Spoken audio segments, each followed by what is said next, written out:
Hello, my name is Andrew Gary and welcome to Seismic Soundoff, in-depth conversations in applied geophysics.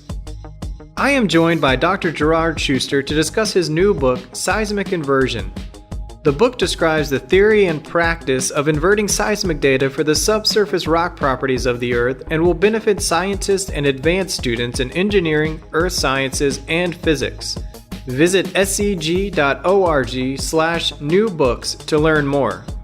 Jerry is a professor of earth science and engineering at King Abdullah University of Science and Technology, KAUST. He is also the co-director and founder of the Center for Fluid Modeling and Seismic Imaging at KAUST. He was the founder and director of the Utah Tomography and Modeling Migration Consortium from 1987 to 2009 and received the SEG Virgil Kauffman Gold Medal Award in 2010. Jerry joins me next. I want you to imagine that you're at the SEG meeting in Houston and you're heading up that escalator when a fellow attendee gets on who just learned about your new book, Seismic Inversion. What is your escalator pitch for your book? Well, the book is one-stop shopping because if you're interested in the wide field of inversion, you have one book that covers most of the topics available associated with seismic inversion, all the way from the theory for gradient optimization methods to travel time inversion, to wave equation, travel time inversion, even surface wave inversion, full waveform inversion, and all the way to the very end of image inversion as well. So it's one shop stopping for the interested reader. What motivated you to take on writing a book? Well, I'd been interested in this topic since graduate school and seismic inversion, but I never had a chance to practice it very much until I got to Utah. And the best way to practice something you don't know very well, is to teach it. So I started teaching my first inversion course, I think it was 1986.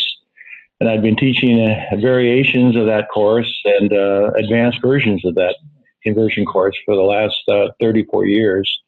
And just like I create fairly sophisticated PowerPoints, I also wrote chapters for each of the topics I would talk about, and I had improved the chapters year by year.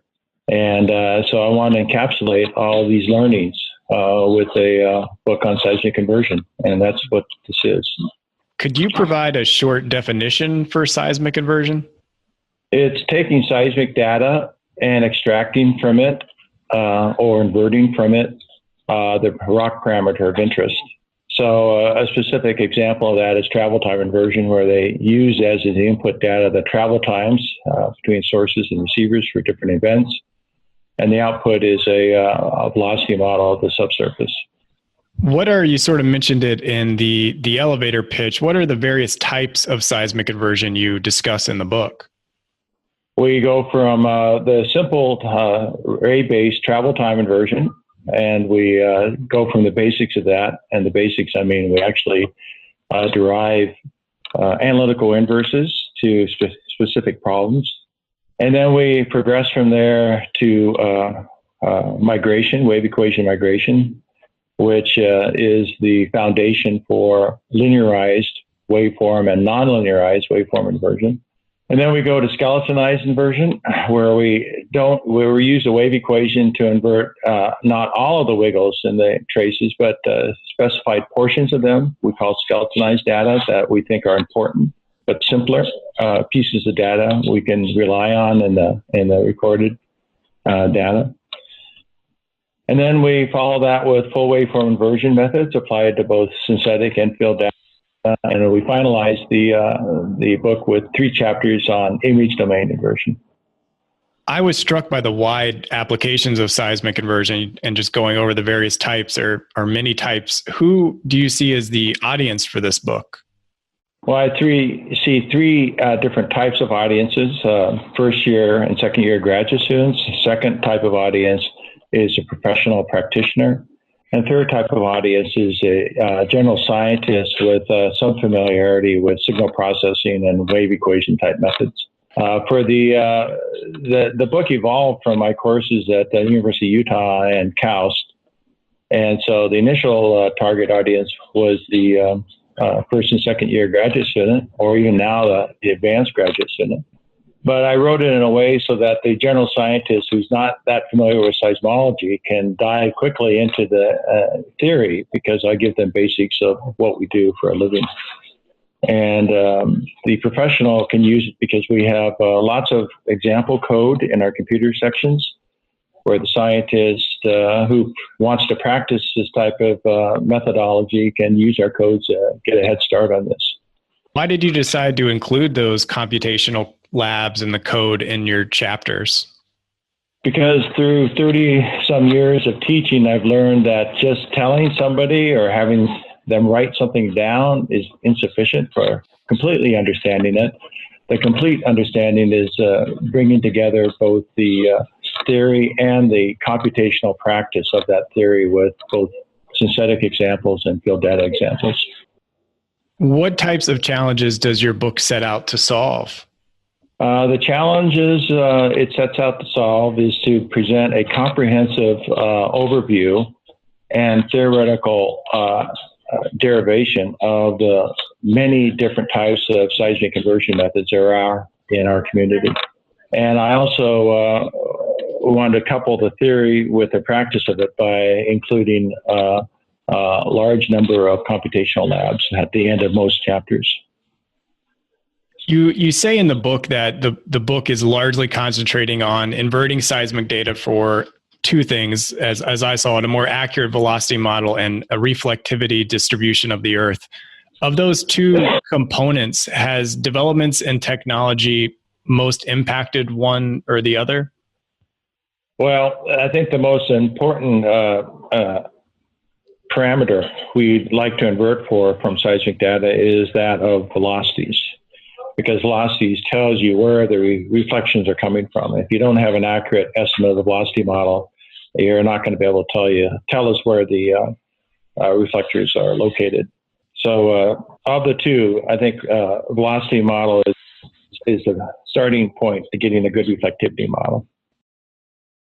You encouraged geophysics students in your distinguished lecture interview to learn more about rock physics and geology, something you wish you had kind of learned more about.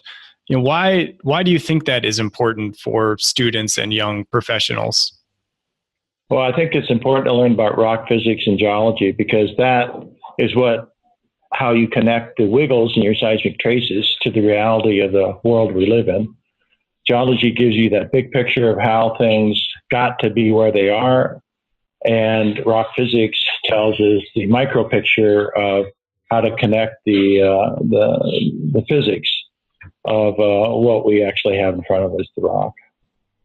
You said that you've been working on this book since you started teaching at the University of Utah.